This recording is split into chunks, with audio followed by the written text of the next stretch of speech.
Okay, good morning, everyone. My name is Célia Manaya. I'm coming from the Catholic University in Porto, in Portugal. This morning, together with Hully Klumper from the Technical University of Dresden in Germany, we will be sharing this session. And it is my great pleasure today to introduce our keynote speaker of today, is Professor Sabiha Essack. She's coming from South Africa.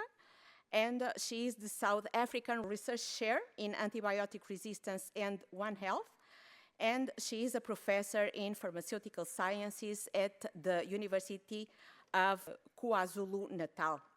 She is also chair of the World Health Organization for Strategic and Technical Advisory Group on Antimicrobial Resistance. And she is the co-chair of the Quadripartite Technical Group on integrated surveillance. Professor Essack serves as Senior Implementation Research Advisor of the International Center for Antimicrobial Resistance Solutions in Denmark and is member of the Scientific Advisory Board for the Joint Program Initiative on AMR.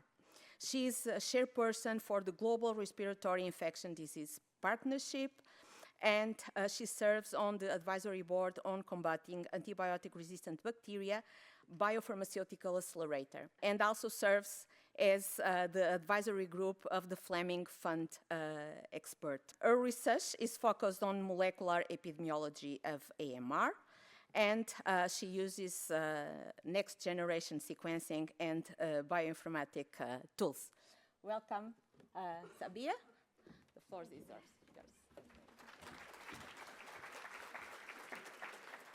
Thank you for that kind introduction, Celia. So friends, colleagues, ladies and gentlemen, good morning. Thank you for the Scientific Program Committee for inviting me to present this keynote on the Polycrisis and AMR, Global Policy Fails the Vulnerable. This is an overview of my presentation. I will begin with a definition of polycrisis.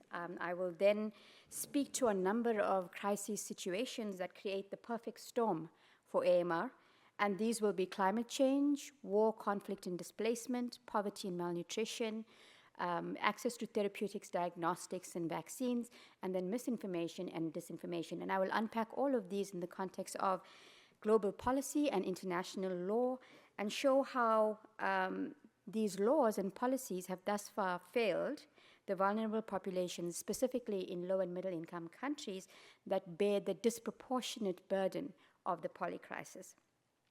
I touch on reasons for the policy failure and summarize potential solutions proposed by the International AIDS Society and Lancet Commission for Health and Human Rights. So this is a personal view, and I am by no means a global policy analyst. So with that disclaimer, let us begin with answering the question, so what is the policy crisis? And in this situation, we have two videos from the World Economic Forum associated with its 2023 Global Risk Report. And if you could please play the first video. Thank you.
Economic Forum defines the polycrisis as a cluster of related global risks with compounding effects such that the overall impact exceeds the sum of each part. And these risks are stratified as economic, environmental, geopolitical, societal, and technological. The Cascade Institute similarly defines the polycrisis as the sum total of all stresses affecting planetary health. And they have stratified these as biosphere stresses such as climate change, biodiversity loss, and ocean acidification, societal stresses such as poverty, malnutrition, supply chain vulnerabilities, war, conflict, and displacement, health stresses such as endemic, epidemic, and pandemic infectious diseases, as well as chronic health diseases affecting humans, animals, plants, and within failing One Health systems. And then we have the technological stresses such as automation, artificial intelligence, and cyber threats. So if we look at climate change as the first polycrisis, environmental risk attributed to climate change is ranked second most severe global risk in the next 2 years, but in the next 10 years, it actually takes on the first 5 global risks. Environmental risk in the form of extreme weather events, critical change to Earth systems, biodiversity loss and ecosystem collapse, as well as natural resource shortages will predominate the polycrisis. So let's look at climate change to begin with. So these are infographics from the Climate Change 2023 synthesis report. It summarizes the current challenge of knowledge on climate change, its widespread impacts, as well as its risks. In a nutshell, human influence has resulted in escalating greenhouse gases, unprecedented increases in temperature, rising sea levels, and extreme weather, all of which are happening at much more of a faster rates than originally anticipated or originally predicted. So I'm going to unpack a few aspects related to climate change, and the first one, being microbiologist, would be increasing temperature. So climate change has been called the threat multiplier. It multiplies other threats, and climate change is a multiplier of AMR. So temperature, as we know, is critical to bacterial processes and infections, and as temperatures increase with climate change, infectious diseases move up to higher altitudes and latitudes that they were not present in before. And if you look at some of the examples on the graphs, then we see that increasing temperatures in water systems contribute to the better survival of Campylobacter, Salmonella, and Vibrio, all of which are implicated in waterborne and foodborne diseases. Candida auris has developed thermal tolerance as well as salinity tolerance in wetland ecosystems, and then E. coli and escape pathogens grow optimally at 32 to 36 degrees. Horizontal gene transfer is also facilitated at higher temperatures. So the increase in the incidence and prevalence of infectious diseases will undoubtedly result in the increased use of antimicrobials, which would then create the selection pressure for the development or the escalation of antimicrobial resistance. And I must state here that all of the information that we have regarding AMR and climate change is quite hypothetical. There's an upcoming systematic review coming up from Leeds University and followed by a white paper. So there's definitely a need for us to do original research to prove definitively the links between the climate crisis and AMR. So this is a case study. I've got a number of case studies interspersed in my presentation. This is a case study that explored the role of temperature on the distribution of antibiotic resistance across the United States. The first figure is a map of antibiotic resistance for E. coli for all antibiotics. The second figure is a heat map of the 30-year average temperatures across the United States, and you can see that they almost mirror images of each other. This is a scatter plot of antibiotic resistance versus minimum temperature, and resistance to different classes of antibiotics differ when it comes to the impact of temperature. So for example, the associations between temperature and resistance were strongest for fluoroquinolones and the weakest for carbapenems. So the study concluded that increases in local temperature and population density were associated with increasing incidence of antimicrobial resistance in common pathogens. Let's look at greenhouse gas emissions. The main greenhouse gases associated with anthropogenic activities are carbon dioxide, nitrous oxide, and methane gas. The latter associated with intensive food animal production, wastewater treatment, rice paddies, and constructed wastelands. Food production is responsible for 1/4 of the world's greenhouse gas emissions. So if we look at 2 case studies in this regard, the growing demand for meat protein has resulted in the expansion of intensive food animal production systems and the escalation of veterinary antimicrobial use. Now, this is particularly prevalent in low and middle income countries where it is much cheaper to add antibiotics to the feed and water than to invest in biosecurity measures and good animal husbandry measures. Those are far more costly than feeding your animals antimicrobials. So this increased use, again, exerts selection pressure for the development or escalation of antimicrobial resistance, and then intensive food production additionally increases the emission of methane gas. In 2013, the global consumption of antimicrobials in food animals was estimated at about 131,000 tons, the lighter red circles, and is projected to almost double to more than 200,000 tons by 2030, as denoted by the darker border. Additionally, antibiotics such as streptomycin, oxytetracycline, oxalinic acid, and gentamicin are used for the control of bacterial diseases in plants, especially in rice and fruit. And antibiotics then enter the soil and water systems by absorption, rainfall, and irrigation, and they're obviously exacerbated by extreme weather events. Again, these antibiotics exert selection pressure in the environmental bacteria and again cause the resistance to increase. The 2022 climate change report highlighted the fastest rates of sea level rise in 3,000 years, the lowest level of Arctic sea ice in 1,000 years, an unprecedented glacial retreat in at least 2,000 years. There have been reports of antimicrobial resistance genes being released from the permafrost in Siberia and Alaska, and we've heard about some of that in the last 2 days. Climate change is causing ocean currents to move, and with them will move the antimicrobial resistance bacteria as well as the genes. And then ship ballasts have been implicated in the transport of AMR across seas. So a ship takes in water for stability in one part of the world and continues on its route to the other part of the world, releases this water in another ocean or sea, takes up water there, and so perpetuates. So you can move antimicrobial resistant bacteria, other pathogens, as well as genes from one side of the world to the other. And Vibrio is of particular concern because Vibrio are marine pathogens that thrive in salty water in warm climates, and an increase in the surface temperature due to climate change can alter Vibrio abundance, distribution, and patterns of infection. So another case study, this one from Zambia. Since October 2023, Zambia has faced its worst cholera outbreak, infecting over 20,000 people and killing nearly 700 people. Erratic rainfall patterns, rising temperatures, and extreme weather events have exacerbated this within a failing healthcare system. Contaminated water, poor sanitation, and inadequate access to healthcare creates a fertile ground for the waterborne bacterial disease.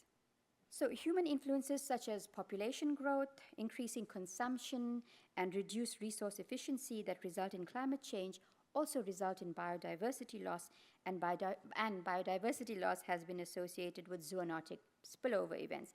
And here are some examples. The coexistence of intensive mango and pig farming drove the spread of Nipah between bats, pigs, and humans. Ebola was primarily driven by contact with wildlife, and MRSA was initially associated with camels in Saudi Arabia and then spread to South Korea. And all of these infections lead to an increase in antibiotic use, whether they are bacterial or not. And we saw that very well with COVID as well. So again, the increased use causes selection pressure for the escalation of antimicrobial resistance. So what are the global policies related to climate change? In 1992, the UN Framework Convention on Climate Change was signed. This is an international treaty that forms the basis for international climate negotiations. 1997 saw the inception of the Kyoto Protocol, which operationalizes the UNFCCC by committing industrialized countries and economies in transition to limit greenhouse gas emissions according to nationally determined contributions. So each country is allowed to say how much they're going to reduce their greenhouse emissions by and what the targets are. In 2015, the Paris Agreement was signed. This is a legally binding international treaty on climate change with the goal to limit the temperature increase to 1.5 degrees above pre-industrial levels under the principle of common but differentiated responsibility and respective capabilities. And then the most recent one is the Glasgow Climate Pact, which includes strengthened efforts to build resilience to climate change, curb global greenhouse gas emissions, and to provide the necessary finance for both, so that the rise in the global average temperature can be limited to 1.5 degrees. Nations were asked to incrementally reduce unabated coal power and inefficient subsidies for fossil fuels. But 2016 to 2020 was the warmest 5-year period on record. The lockdown did not reduce carbon dioxide emission. Global fossil carbon dioxide rose by 62%. Glacier and snowmelt threatens water supplies for millions, and droughts and floods produce the most crucial impacts. So climate change disproportionately affects low and middle income countries in sub-Saharan Africa and Asia, and it affects disproportionately the very vulnerable populations in these countries. The first infographic is from the IPCC report and shows human vulnerability to climate change, and this is calculated or assessed using 9 socioeconomic indicators from global indicator systems, and these indicators include poverty, access to healthcare, the dependency ratio, access to basic infrastructure, gender inequality, food insecurity, adult literacy, governance, and health status.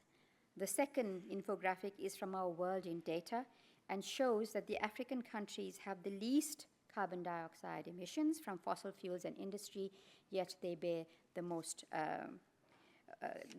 disproportionate burden of climate change. Similarly, and I know many of you have seen many iterations of these pictures, antimicrobial resistance similarly disproportionately affects low and middle income countries.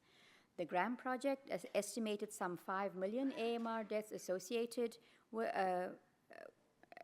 5 million AMR associated deaths and 1.3 million AMR attributable deaths in one calendar year in 2019. The data almost double the 2016 estimates of the O'Neill reports. The one common factor remained the disproportionate burden in lower and middle income countries in sub-Saharan Africa and South Asia. I just wanted to raise this global policy in action to show a success of global policy, and many of you may be aware of it. A case was brought against Switzerland by 2,000 senior Swiss women in the European Court of Human Rights. Switzerland violated the rights of women by failing to meet its past greenhouse gas emissions and reduction targets and set future greenhouse gas targets. Public evidence provided by the IPCC as well as the Lancet Commission on the Countdown to Health and Climate Change were key to the outcomes of this case.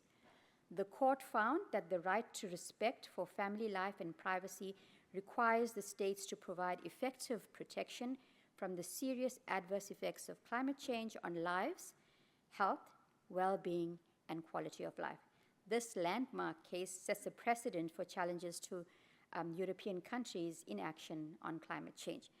Now, just a point here to say that these women had the agency, the resources, and the wherewithal to raise this issue in a regional court. Is this even possible in a low and middle income country? The next crisis that I want to deal with is war, conflict, and displacement. Armed conflict is utopianly, I think, only expected to be a risk for the next 2 years. Displacement remains 8th and 7th place in the next 2 and 10 years, respectively. So risk factors for AMR in war and conflict. We have internal displacement with high population densities in confined spaces that facilitate the spread of infections, including drug-resistant infections. We have infrastructure damage and collapse that compromises or prevents access to healthcare and WASH, further exacerbating the spread on infection, and things like vaccination programs, etc., completely fail in these situations. Then we have heavy metal pollution from artillery, potentially co-selecting for AMR. And then we have the problem of fragile supply chains, which result in the lack of access to therapeutics, diagnostics, vaccines, personal protective equipment, cleaning and disinfection supplies, and compromise the management of infections and infection prevention and control measures, and increase the incidence of high hospital-acquired infections. So this is information from a preprint entitled "The Impact of Armed Conflict on the Development and Global Spread of Antibiotic Resistance: A Systematic Review." And this summarized the available data on the prevalence, causes, and characteristics of AMR in armed conflicts in the 21st century. So the PubMed and Scopus databases were searched from 1st of January 2000 to November 2023.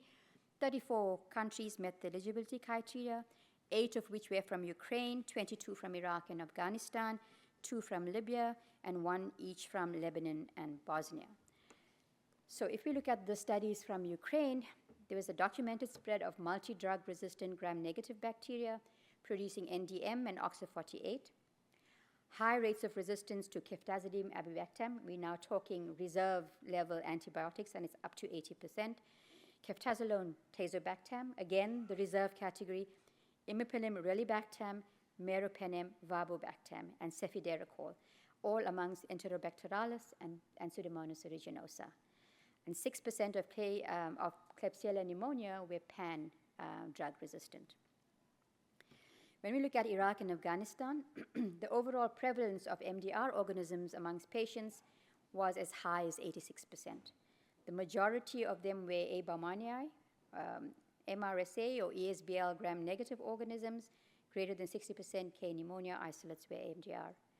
The A. baumannii isolates carried OXA51, OXA23, ADC, and OXA69-like, and the OXA58-like carbaphenemases and genes. And we're all familiar with the term Iraqi bacter, which relates to the intensive infection rates caused by multi-drug resistance A.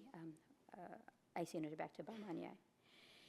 In Libya, there was high level of antibiotic resistance again against Acinetobacter species and gram-negative bacteria producing NDM, OXA48, and OXA23 carbaphenemases. And then Lebanon also had high rate of MDR organisms in Enterobacterales, but 44% or 45% were MDR, 45% were MRSA, and 7.6 of the Pseudomonas were actually MDR as well. Using the 2 current wars as case studies, we have seen several reports of AMR in military personnel and civilians in the Ukraine-Russian war. And these are just examples of the numerous studies that have been published. There are no publications on AMR in the Israel-Palestine war, but these are indicators from the UN Office for the Coordination of Humanitarian Affairs and identifies classic risk factors for AMR. We have health system collapse and the lack of access to healthcare. We have extensive displacement with people living in poorly ventilated shelters infiltrated by rain and water. We have the destruction of WASH infrastructure. We have food insecurity, malnutrition, and starvation in children. And we have restricted access and movement to fuel, water, food, and medicines, including humanitarian aid. Unpublished data from collected prior to the start of the hostilities in October 2023 from Médecins Sans Frontières reported the following in Gaza. So there was high level of resistance to cephalosporins and carbapenems in bacteria, contaminating 34% of hospital and surface water samples, 70% of cultures from patients with osteomyelitis at the Al-Auda Hospital's reconstructive surgical project in Gaza were MDR, and in 2022, approximately 65% of S. aureus were MRSA, 35% of Pseudomonas aeruginosa were resistant to ceftazidime and imipenem. 30% of all gram-negatives were ESBL producers, and 25% of Enterobacteriales were resistant to carbapenems. So what is the global policy in relation to war, conflict, and displacement? So international legal protection of human rights in armed conflict is governed by various treaties, conventions, and customary international law. These legal frameworks aim to ensure that fundamental human rights are upheld and protected in conflict situations to minimize civilian casualties, protect vulnerable populations, and hold accountable those who violate the laws and norms governing armed conflict. Key elements of these protections include the Geneva Conventions. These are 4 treaties that establish the standards of international law for the humanitarian treatment of war. It provides protections for the wounded and sick Army and Navy personnel, prisoners and hostages of war, and civilians in and around war zones. There are additional protocols associated with the Geneva Conventions. There are protocols 1 and 2 that elaborate on the protection of victims of armed conflicts. Protocol 1 focuses on civilians, and Protocol 2 extends protections to non-international armed conflicts.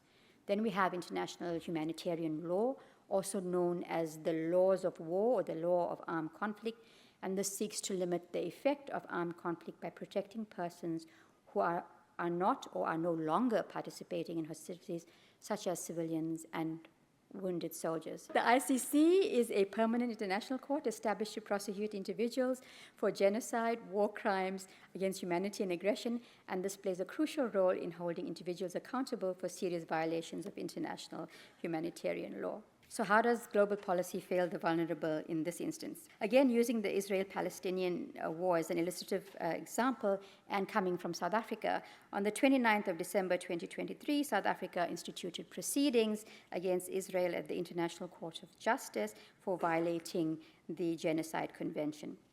The International Court ruled on the 26th of January that Israel must prevent its forces from committing acts of genocide against Palestinians and allow humanitarian aid into Gaza. The mortality and injury statistics tell the story of a failure in global policy, specifically in vulnerable populations such as children and hostages. So the next crisis is poverty and malnutrition.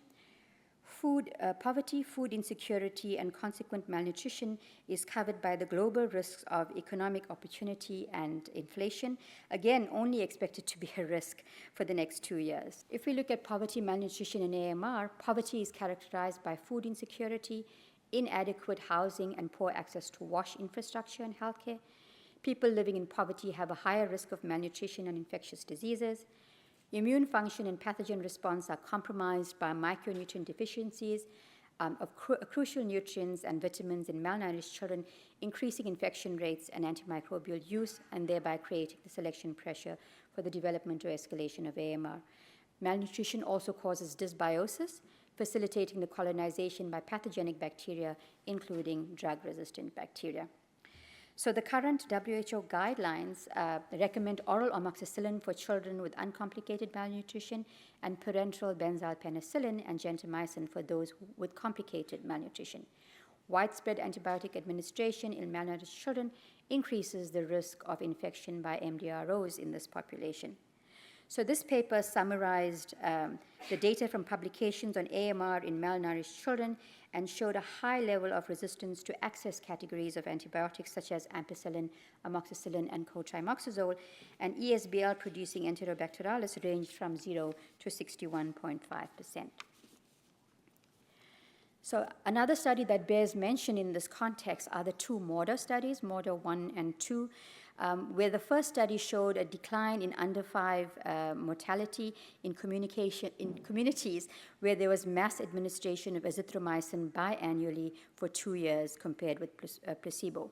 There was a statistically significant 13.5% reduction in under 5 mortality. Children in the age group 1 to 5 months benefited the greatest with azithromycin, with 25% lower mortality compared with placebo. And one of the conclusions of the first study was any implementation of policy of mass distribution would need to strongly consider the potential effect of such strategy on antibiotic resistance. The second study, mass azithromycin administration selected for macrolide-resistant strains of strep pneumonia as well as E. coli. Resistance was evident in the nasopharyngeal isolates and stool in Niger, and resistance emerging during mass azithromycin distributions could theoretically have curbed or even reversed any potential survival benefit. So the jury is still out on this one. So there are a number of policy-related aspects to this, and I won't read through each one, but basically it speaks to everyone having right to a standard of living adequate for health care and well-being for himself and his family, recognize the fundamental right of everyone being free from hunger. Countries that signed on to the Food Age Convention are to contribute to world food security and to improve the ability of the international community to respond in emergency food situations, and to ensure that the food aid provided is aimed particularly at the alleviation of poverty and hunger for the most vulnerable groups. So these are parts of the Universal Declaration of Human Rights, International Covenant on Economic, Social, and Cultural Rights, and the Food Aid Convention. There's also the Universal Declaration on the Eradication of Hunger and Malnutrition, the World Declaration on the Survival and Protection, Development of Children, and the Convention on the Rights of the Child that speaks to the enjoyment of the highest attainable standard of health and to facilitate the treatment of illness and rehabilitation of health. No child is deprived of his or her right to access such healthcare services. But again, global policy fails the vulnerable. Despite these very well-intentioned policies, billions of people live in poverty and millions of children die of malnutrition. 149 million children under 5 were estimated to be stunted, 45 million were estimated to be wasted, and almost half of the deaths amongst children less than 5 years old were linked to malnutrition in 2022. And again, I highlight that the very countries that have the greatest burden, disproportionate burden of poverty and malnutrition, also have the disproportionate burden of AMR. So I want to have two quick takes on the crisis of access and as well as misinformation and disinformation. Uninterrupted access and availability of therapeutics, diagnostics, and vaccines are covered under the global risk of disruptions to systematically important supply chains. While these are not among the top 10 risks, our recent experiences during the COVID-19 pandemic and increasing report of drug shortages, even in high-income countries, makes this really important. I want to just bring in two high-level political declarations that were made at the United Nations last year, and that was the pandemic prevention, preparedness, and response, and I'm speaking to specifically the access-related aspects here. So scale up efforts to strengthen regional and international cooperation at the highest political level, committed to ensure timely, equitable, and sustainable access to pandemic countermeasures such as therapeutics, diagnostics, and vaccines. The second political declaration was on universal health coverage, to enhance efforts to achieve the SDGs by 2030, accelerate the achievement of universal health coverage, address access to quality healthcare, medicines, and services for 523 million people that are currently without universal healthcare, and reverse the trends of the rising catastrophic out-of-pocket expense in 2030. And it is hoped that these political declarations achieve what they intend to. So this is an infographic from the white paper on shortages, stockouts, and scarcity published by the Access to Medicines Foundation, and describes benzyl penicillin shortages and the effect on the management of syphilis and rheumatic heart disease. People will remember that the manufacturing plant that was responsible for the API burnt down. And during COVID, we saw how API access was restricted with the lockdowns, especially those that we were relied on from India and China. So the UK and the US have reported severe drug shortages this year, including of antimicrobials, and stockouts will compel the use of ineffective antimicrobials, or more commonly broad-spectrum antimicrobials. that will knock out all of their preceding antibiotics in the class, but also co-select for other antimicrobial classes. And a case in point will be the beta-lactamases, beta-lactam resistance, but also the fact that beta-lactamases are co-selected with fluoroquinolone and aminoglycoside resistance, and so 3 crucial antibiotic classes are in jeopardy.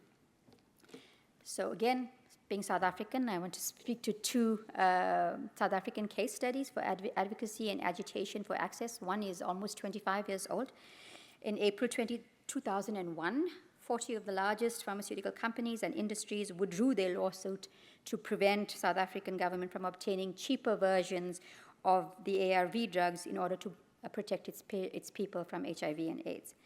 The lawsuit alleged that South Africa had violated the patent rights afforded to them by the WTO, World Trade Organization Agreement on trade-related aspects of intellectual property rights.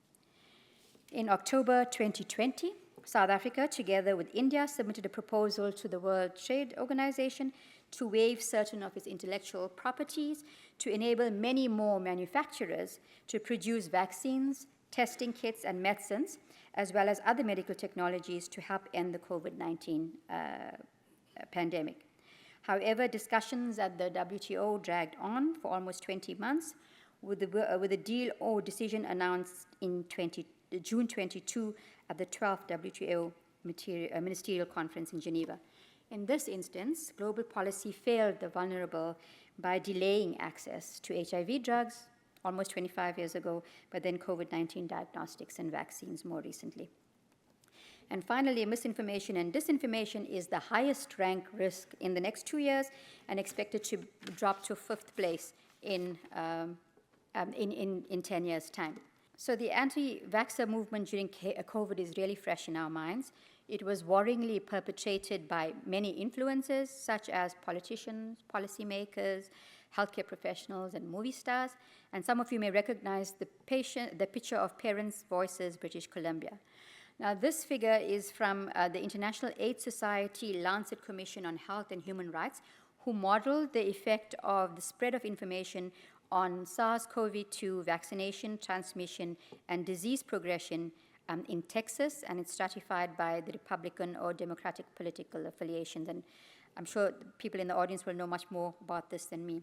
So controlling for confounders, the commissioners found that the receipt of the first piece of disinformation was associated with the reduction, a 6.2% reduction in vaccine uptake. They modeled the actual situation with 2 counterfactuals. If intake of misinformation and disinformation were equal between Republicans and Democrats, and if there was no misinformation or disinformation. And so if it was equal, there would have been 1.6 million less cases and 9,000 deaths averted. And if there was no misinformation, there would have been 2.7 million cases reduced and 15,000 deaths abated. So people who live with bubbles of misinformation and disinformation are likely to make decisions detrimental to their survival. Contemporary social media algorithms and people who manipulate them threaten rather than enable personal choice. So what are the causes of the polycrisis? And I have provocatively minimized these as enforcement, inequity, and economics, with the disclaimer that I'm not a global policy analyst. Firstly, the UN organizations do not have adequate enforcement capacity, nor do they enjoy the required level of trust. For example, the Security Council has peacekeeping forces, but these are not necessarily deployed in all war and conflict situations. There is inequitable access to diagnostics, therapeutics, and vaccines for various reasons, amongst them global intellectual property and patent laws. And then most importantly, global policy is compromised by perverse economic incentives. So war is lucrative, patents on medicines and health technologies is lucrative, fossil fuels are lucrative, to name a few. The Director General of the WHO made candid remarks on the financing of healthcare, and could you please play the video? The reason we're forced to select between 2 important things is because the world is wasting its money in other things. Do you know from 2022 now to 2023, the military expenditure globally increased 6.8%, and the total expenditure now is 2.46 3 trillion annual. This doesn't show lack of money. This shows we want to fight each other. That's our priority. We don't want to save people. We don't want to keep people healthy. We don't want people to live better, to prosper. Our priority, the world now is clear, war. And that has to stop. So my recommendation is, instead of talking about, okay, we have this small envelope of 500 billion and how do we share it, why not we stop doing the silly things we're doing? That's it. We would have a lot of money that could cover all the priorities. All. Very, very profound. And the most courageous choose peace. So what is the solution? 2023 was the 75th anniversary of the UN's Universal Declaration of Human Rights. This articulates an inspiring vision of a world that is just, equitable, tolerant, and strategically focused on the actions to address the most vulnerable and marginalized populations, a counterpoint to the atrocities, repression, and colonialism that has characterized much of the 20th century.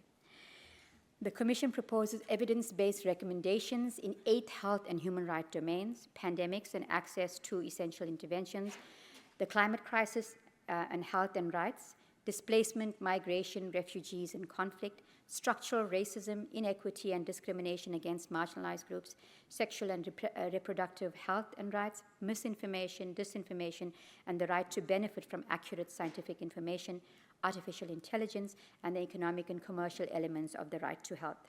Time does not allow me to go through each one of these, but it's based on a sociological model that speaks to dignity, entitlements, socioeconomic, commercial, and political determinants, governance, global determinants, all of which resonate with the global policies mentioned throughout this presentation. And the authors call for the health field, that's all of us in this room, to take the lead in making the case that respect for human rights is essential for human survival. Only inclusive societies grounded in acceptance, mutual respect, and collective solidarity can muster the unified responses required to tackle the complex existential challenges faced by humanity, and a renewed commitment to health and human rights has the potential to aid the global community in envisaging a world that speaks to the best of humanity rather than the worst of our instincts. Sorry, I was going to go through each one of these. So in conclusion, the success of the global policies in mitigating the polycrisis is contingent on a human and health and human rights paradigm, strong political leadership and commitment to resolve, not just manage the crisis, taking a One Health approach, collective consultation, collaboration, coordination, communication, and capacity building, suspending sectoral and national interests for the global good, and innovative and sustainable funding models to facilitate the implementation of evidence-based solutions on multiple fronts. And some of the examples are the Loss and Damage Fund and the Green Climate Fund, adopted by COP28, the MPTF, the Multi-Partner Trust Fund for AMR, the World Bank funding for pandemic preparedness, etc. And the enforcement apparatus has to be strengthened to ensure compliance to global policy. So in conclusion, as scientists and researchers, it is not enough for us to do quality science. Our science must equally, not equitably, equally benefit all of the societies, communities, and countries who need them, especially the vulnerable populations and that. And we as scientists and researchers should have the courage and the conviction to use our science to speak truth to power. Thank you for the privilege of your time. Hello. Thank you for the very provocative talk. I think it's important that we contextualize the science that we do. I'm Aline. I'm a postdoc at Auburn University, United States. And my question is, what can we do to turn all of these policies into practice? Because, for example, I mean, in a neoliberal world, for example, is shoved as a policy in many developing countries, applying any of these policies would be impossible. That's stop. So what can we do to actually make these things enforceable, to make them actionable as a community of scientists, and also as civil community? What can we actually do to speak truth to power and, turn all these goals into reality? Thank you very much. I think the difficult challenge is to have a really good policy, and these are really good policies that I've spoken to, but to implement them. So the implementation and the enforcement aspect requires some work. And I think that each of these policies, or the science that is used to bring the policies into action, require messaging, and different kinds of messaging to policymakers, different kinds of messaging to civil society, to scientists and healthcare professionals, based upon health literacy levels. So many politicians, for example, in low and middle income countries may be health ministers, but not necessarily have the health background. And so it's packaging the message in a way that is going to be understood, and also sort of making the health case. That's the first aspect. So what happens if we don't do anything? What's going to happen to the health of our population and our economies?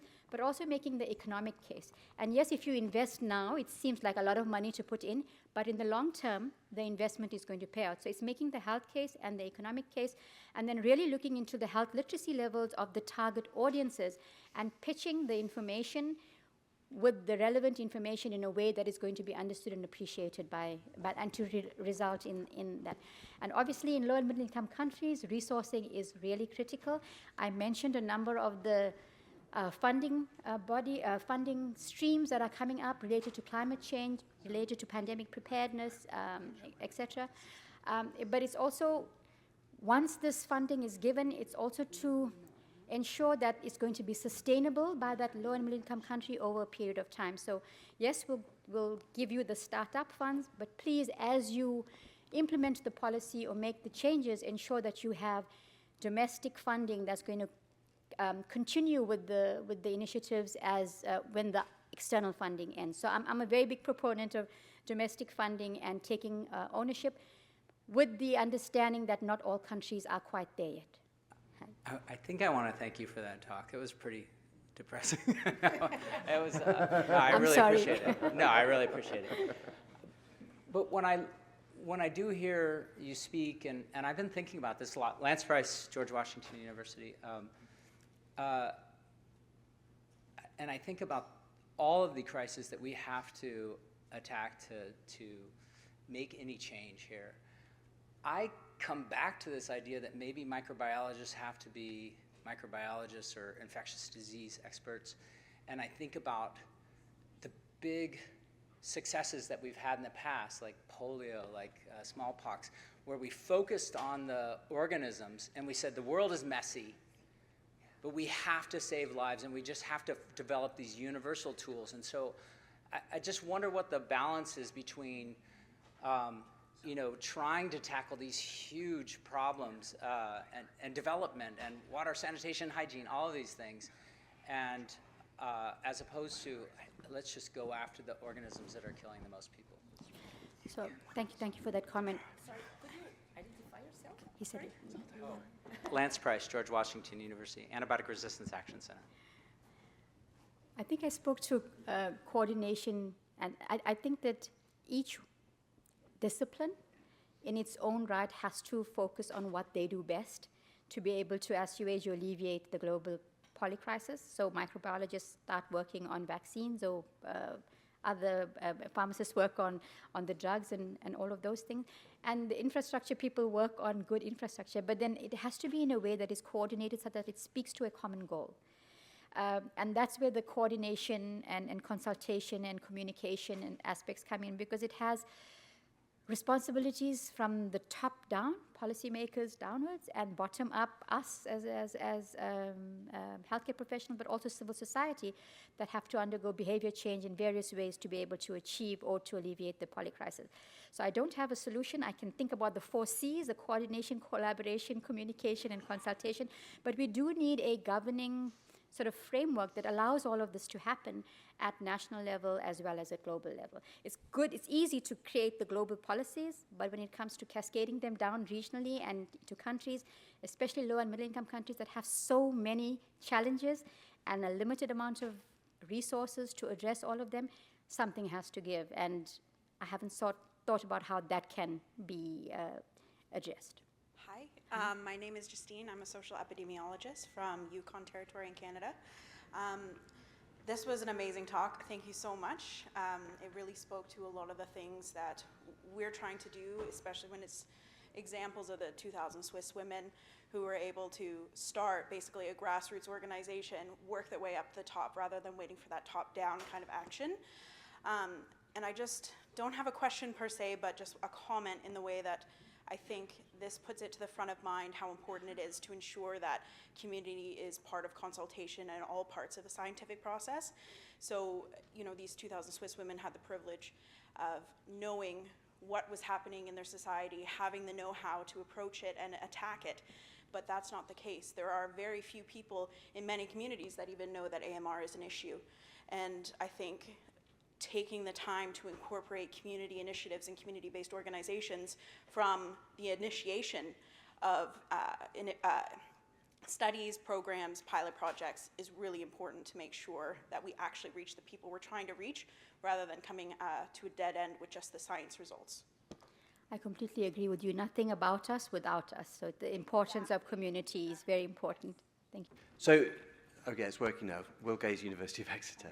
So all of the things we're discussing at this meeting, all around the environmental dimension of antibiotic resistance, so do you really think that we're making traction and our arguments are being listened to? I mean, I know in the world that you mix in with the quadripartite, it probably is, but it seems that a lot of high-level meetings, One Health, let alone the environmental part of One Health, which is usually just livestock, is hardly mentioned. And if it is mentioned, everyone sort of looks at you like you've grown a new head sort of thing. So are we really making traction? And if we're not, how can we improve that?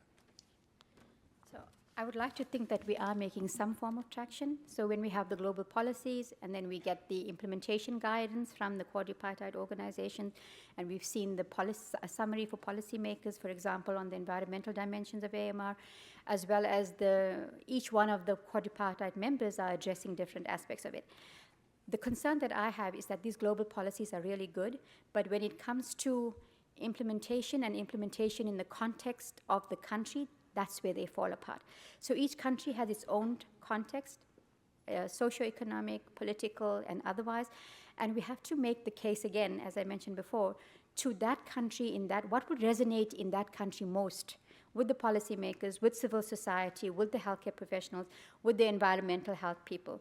So I think, again, excellent policies, excellent guidance. We're falling a little short in the implementation. And implementation research is taking up quite a bit in the International Center for Antimicrobial Resistance Solutions that thinks about how and why we can do something tailored to a country context. And I think that's where we need the implementation guidance more than anything else. But I am optimistic, Will, that we will get there. Thank you.